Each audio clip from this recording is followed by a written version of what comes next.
pinakamaswerteng server pre na server yung yung Dark Abyss, yung pre Easy Titan, yung pre Easy Titan, si Legendary Divinity. Kasi yung event na Dark Abyss nag-bug tapos kaya mo siya tapusin kahit low gear. Makakuha ka ng mga legendary yan, mga legendary. Kaya mo bumuo ng ano pre, ng Imperial, mga ganyan sa isang pasada mo lang. Ang pinakamaswerte ng server ng border, kaya tignan mo ang daming malalakas sa border. Mga nag-stay doon.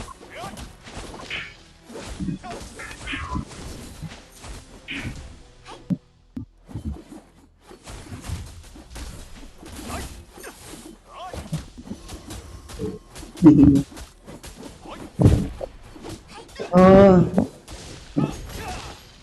ito si Rugin talaga, F2.